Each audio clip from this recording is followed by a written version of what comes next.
Hi and welcome. My name is Dan Candell, and I am your anxiety relief guy. For years, I've been helping thousands of people, just like you, break free from the anxiety that holds them back and live more of a high-performing, productive life. Now, I'm going to help you do the same. I'm sharing with you powerful mindset tips, tools, and techniques for you to finally break free from the anxiety once and for all and become the very best version of yourself.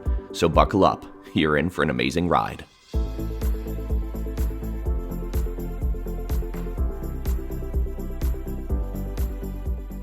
Hey everybody, Dan Candell here with the Anxiety Relief Revolution. If you're new to me, make sure you rate, subscribe, and drop a comment in the section below.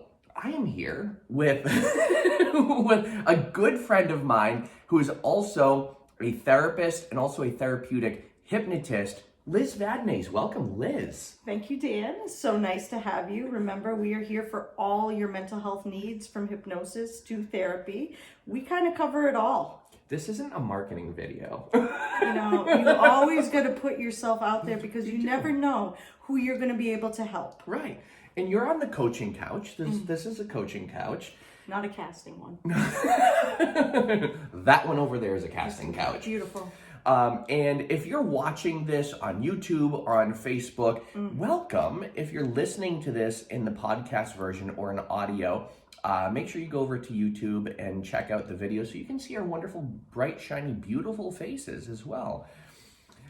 Liz just actually got out of a day full of sessions today, and I just got out of a day of sessions, and now we're on the coaching couch talking about our... We do this all the time. We debrief. Yes. So go ahead. Well, today I really wanted to talk about, as therapeutic people, there are times where some of our techniques are a little bit avant-garde, shall we say. Out of the box. Out of the box. Or messed up. Because again, I think people have this idea of what's going to happen when they see somebody therapeutically.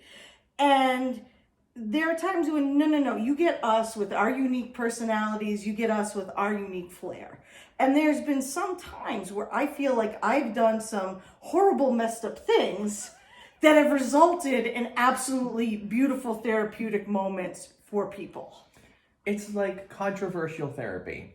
Yeah. Or provocative therapy. Yeah. Right?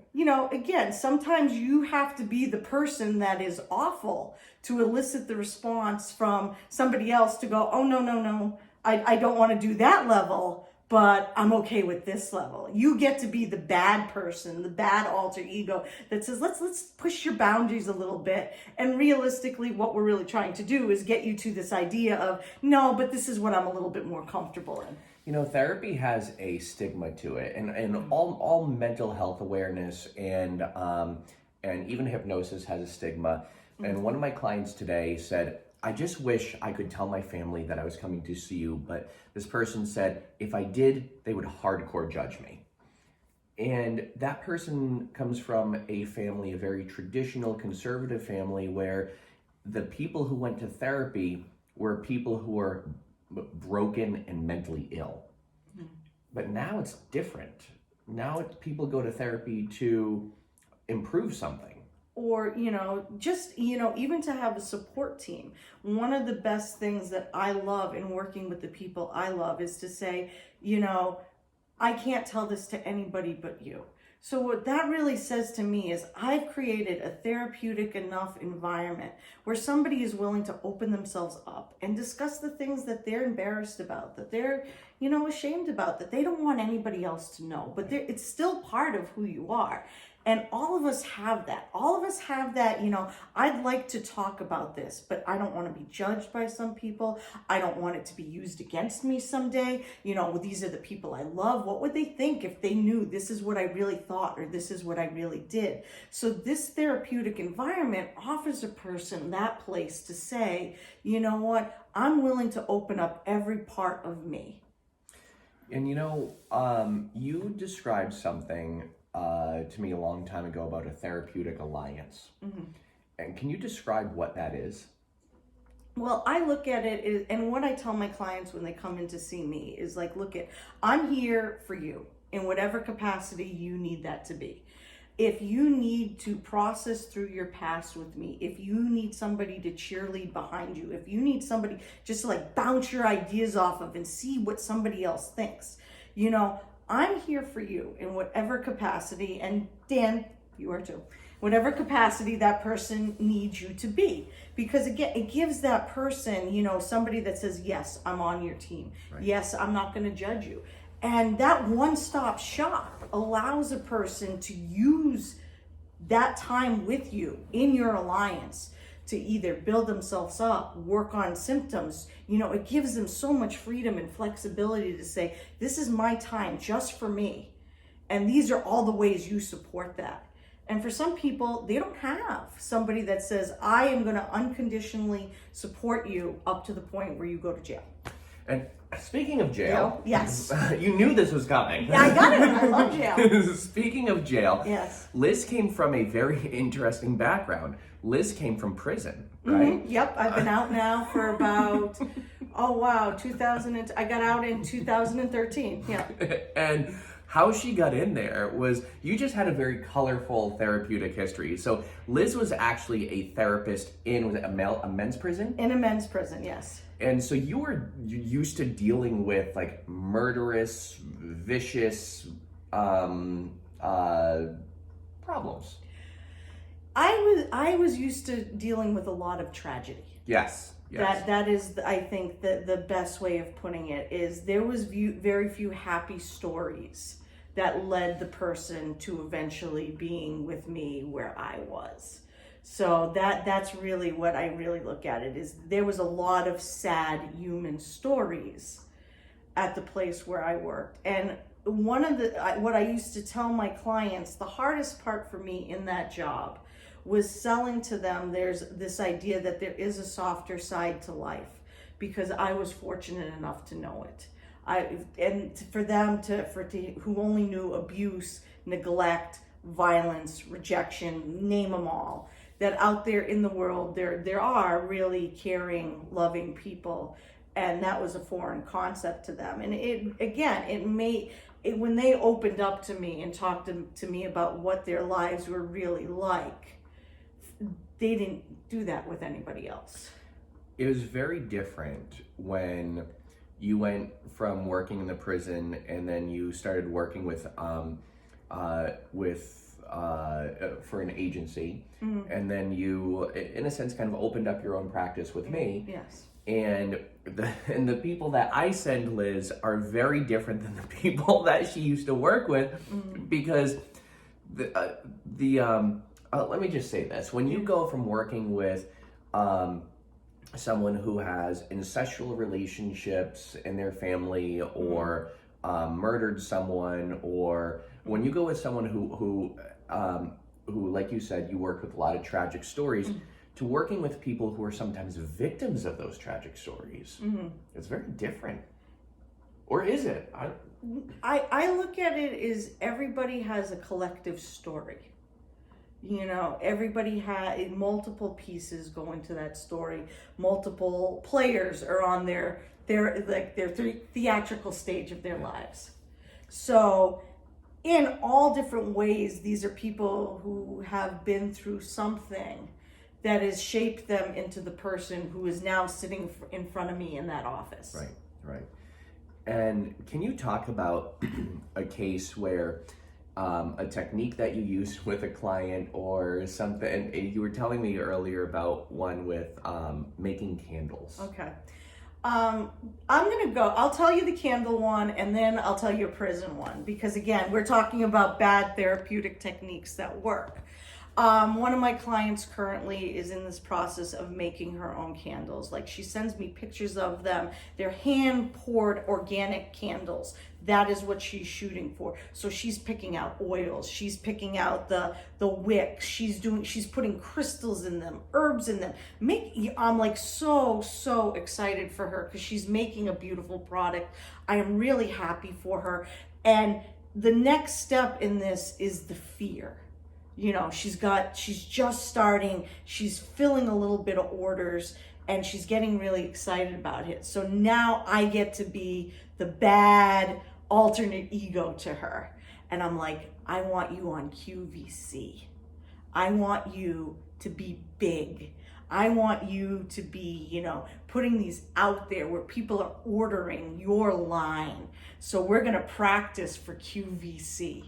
And I said to her, we're going to practice how you respond to different people around this country. Because again, we're from Massachusetts, we're little massholes, but there's a lot of different people around this country. So I said to her, when you get an order, you got to practice, oh, bless your heart for that order. So now she's like, Liz, I can't do that. I'm like, oh, yes, you can. Oh, yes, you can. So when I go to call her to remind her of her sessions, I always tell her about her time and add, and bless your heart. And again, it's to elicit this idea. Number one, she laughs. She thinks I need help, which is great. Great. When your person leaves therapy going, I'm at least not as messed up as her. I feel good. This is good. But it also gives her this idea of, I'm planting this idea that one day this is your next steps. And maybe it's not QVC. Maybe it's a web page. Maybe it's a line in a boutique. Whatever it is, you're going to grow bigger. And that's bad therapy for good things. That's where it's what you're doing is you're interrupting that negative pattern or the negative story that they're telling themselves. I call it the itty bitty shitty committee. That's in their head, and we all have this story. Yeah. We all have. You've heard the stories I tell myself sometimes, and you're like, Dan. Yes. Yes, I give you the Dan Candell pump up system. You're Dan effing Candell here. You sent me one time a text message, and it was this wonderful, beautiful quote, and I'm like, that's really nice. I'm like, where did that quote come from? And you said, you idiot, I got it from your book. Yeah. Like, wow. Yeah, like I am smart. Wow. Like you're using my own techniques against me, right? Mm-hmm. Great. So tell us a story about from when you were working in the prison system. Oh, this one was near and dear to my heart. I worked with this gentleman, huge gentleman. He sold drugs. That was his profession. And when he came to me, he said, Liz, I like to sell drugs and beat people up. Perfect. I can work with you. Not a problem. Again, I worked with him for over a year. I developed a therapeutic rapport with him. I heard about his family. I heard about his life. This is never something I would do to somebody I did not feel very comfortable and very sure of what I was doing next. You had a rapport with him. Very, right? yeah, very good. So what he would try and tell me is that, Liz, I just get angry and I black out. Like I lose control, and I don't remember what happens. Okay, so here we go. Sitting at a desk across from me. We had little therapeutic offices within the prison where we could see people. We wore distress pens for our safety. So I had fail safes to this. So I looked at him, I said, okay, this is what we're gonna do. I want you to black out. We're gonna get nuts. I'm gonna come across the desk and I'm gonna beat the shit out of you right now. What are you gonna do about it? And he's like, he looks scared. This really big guy looks scared. And he's like, you can't do that. I'm like, there are no cameras here. They're going to believe you. I'm going to come across the desk right now. I'm beating the out of you. What are you going to do about it? He's like, nothing. But I'm going to go out there and beat somebody up. I said, that's right, because you don't hit women. You're right. And you don't hit children. You're right. See, you have all this self-control that says, I have lines that I will not cross. I will not hit women. I will not hit children. But you're another dude. So if you stepped up to me, I'm pounding the hell out of you. That is not loss of control. That's not blackout anger. That is, I know I'm a big guy and you're another dude, so it's on, versus what I'm willing to do, Was there ever a time you felt unsafe in working in the prison system? 3 times. 3 times I felt that it was 2 times I felt unsafe for myself. 1 time I felt unsafe for the population of people when this person was going to get released. Got it. But considering in a career that was in there for 6 years, to have that experience 3 times, that wasn't a lot. there was a time where when I was writing my thesis and when I was getting my degree in college, and this was for an undergrad, I took a Psych of Deviance course where we would study devious behavior. And one of my professors worked for a state hospital where people committed crimes, but they were labeled as mentally unstable, not necessarily as prisoners. And I remember there was this woman that we were doing a case for, and we were analyzing and studying her.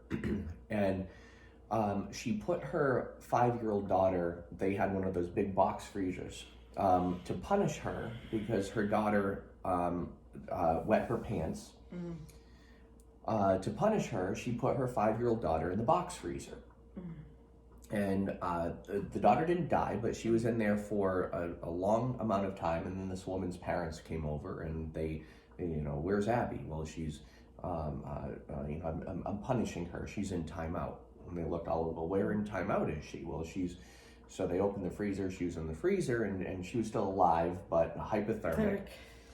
So now they're doing the evaluation, and we had to be part of the psychological evaluation to release this woman or keep her contained. And so in the evaluation, the head therapist was asking, well, how long did you put your daughter in the freezer for? And she said, well, my parents found her, but she would have been in there for longer because it was a really bad thing that she did. She wet her pants. They said, well, how long were you going to keep her in there? And she said, an appropriate amount of time that one would put their daughter in a freezer for. So she thought that was an appropriate punishment. Right. And they released her. Based on that, they released her. And the point was, these people are walking amongst us. And these, you never know, and the statistics are, 1 in every 200 people have killed people. And not murder, but killed. When you think of it, doctors kill their patients, not on purpose. Right. Military officers kill people in combat. People who get into car accidents, and someone dies. That's a definition of killing another person. I know several people who have killed other people, but not in the way that I think there's a stigma against hearing that, because it's very shocking, of killing other people or ending a life. And whether you do it, and whether it's a car accident, whether it's a murder, these are things that we have to look in society and realize this happens. And chances are, you probably know someone who inadvertently ended a life as well. And coming at peace with that, I think that's a lot to envelop into your life fabric. It is. That is, you were one way on Monday and your life is forever different on Tuesday. Yeah.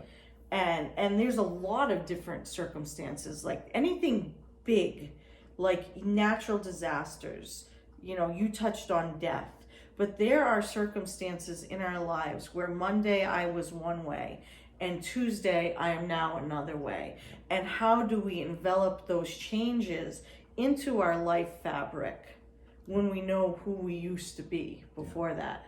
Yeah, it's, this is why, one of the reasons why therapy exists and why people like us exist, because we've been telling stories. We are used to helping people with this, and I assume you are, but you have a way to stay disconnected from other people's trauma. It is a process. Yeah. Like, I am doing what I am talking to clients about in therapy. Yeah. I surrounded myself by support people. I have outlets of for myself to deal with stress. Dan and I are sitting here talking about how we want to work with people and how it affects us. So yeah, we're doing the same things that we talk about with you guys. I used to tell my mom about some of the cases that I would work with, and she would just bawl her eyes out, because I used to work with a lot more trauma cases than I do now, and now I refer most of them to you. And I used to work with people who came out of prison as well. You worked with them in prison. I worked with them when they came out of prison. I did forensic hypnosis as well, and where you regress people back to a crime that they witnessed, and it was traumatizing sometimes to that person for what they witnessed. I would tell, just not realizing, I would like call my mom and be like, oh, last week I worked with this person who XYZ. And my mom would just lose her. She'd start crying. She would, because she couldn't handle it. And what I realized after working with a lot of those cases, not that you become desensitized to it, but you learn how to separate from it. I had a very different mom experience than you did. Yeah, you did. Yeah. Yes. I had my mother who would tell me, send them to me, and I will get them right. And I would tell my mother, your suicide rate would be high. But once you cleared that 40%, you would do some incredible work. But we can't have a 45% suicide rate, Mom. So no. That would not be good. No. But she would do some awesome work once you get over that hurdle. And one of the things that we do, and we're laughing about a very serious topic, but to be frank, we have to teach our clients to laugh at their problems sometimes. Too, yeah. On Monday, I had a person come in who was going through a really difficult time and was turning to substances in order to self-medicate. And what we did is we just laughed the entire session. And this person said, I feel so much better, because all we did, we just laughed. And I kept saying, this is a hypnotic technique, or as you're laughing, now think about that thing that used to bother you. And we put it in the past. Think about the thing that used to bother you. And for those of you, because I work with a lot of anxiety, for those of you who feel anxious, when you can have this, what we call an anchor thought or a trigger thought, an anchor thought that makes you laugh or that makes you happy, that you can go and you can just think about that starts to carve a new path of how you'd rather feel instead. And that's what we do. And we have to do that, as Liz was saying, we have to practice the same things that we're teaching our clients. I had a great laughing session yesterday with this woman who was like, her carved path is, I'm a bad mother. That's what she's battling, because she had unhealthy people in her life who told her she was. And when you hear something enough times, that becomes your truth. Yeah.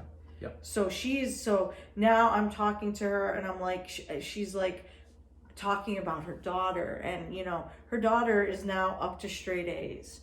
They have therapeutic time in their house. They do therapeutic exercises. They do mom and daughter walks, and I'm like, you're horrible. You've got structure, and she's doing chores, and she's excelling in school. You horrendous mother, you know, how do you live with yourself? And she's just looking at me like, I know. I'm like, come on. I said, you are carrying this around with you, which came from unstable people, and it is still affecting that voice. That committee member in your mind is still telling you you're a bad mom. Look at you. Go be that horrible mom you are. It's funny because we have all these things that we perceive to be such awful problems. And like one of mine today was I went to Home Depot because Liz came to my apartment last week, and she's like, honey, it's very minimalistic and very, very white and plain in here. Like, you don't have any colors. So I went and bought like 60 feet of LED lights because I wanted to surprise Liz when she came over. And I was just gonna have like all these LED colored lights like all over the place. Well, none of them worked. Yeah. And the sticky stuff on them didn't work. So I was messaging someone, and he's like, how's your day going? I'm like, not good. He goes, why? I said, because none of my LED lights work. He was like, wow. Yeah. He's like, I'm sorry for you. Yes. Yeah. That's your coffee is not hot enough today. Yeah. How will I cope with life? Yeah. So with that said, Liz, she actually is on my team, and I do refer a lot of people to Liz. So feel free, if you want to work with Liz, you can go on mahypnosis.com or reach out to me and I'll connect you with Liz as well, because she is a pleasure to work with. As you can see, she has a lot of experiences. I call her the badass therapist. I will not physically assault you. I promise. I promise. We are not a hands-off service. Yes. Wait, you only do that to me? Yeah, you're special. And that cost you extra. It does cost me extra. Actually, I pay extra for that. So. Yes. So with that said, make sure you rate, make sure you subscribe. Also, check out my self-help series. It's every second Wednesday of the month, and we work on ways to improve you to get your poop in a group. That's a clinical term, so get your shit together. So that way you can have mental breakthroughs instead of mental breakdowns. You can go to the selfhelpseries.com to find out more information about that. Also, make sure you follow me on Instagram at Dan Candell. Again, make sure you rate and subscribe and drop a comment in the comment section below. Be well, do good, be true to who you are, and stay sexy, cupcakes. We do. Thanks for watching. Make sure you subscribe to get more mindset tips, tricks, and techniques that you can use in your everyday life. And if you haven't already, hit the thumbs up button and drop a comment in the comment section below.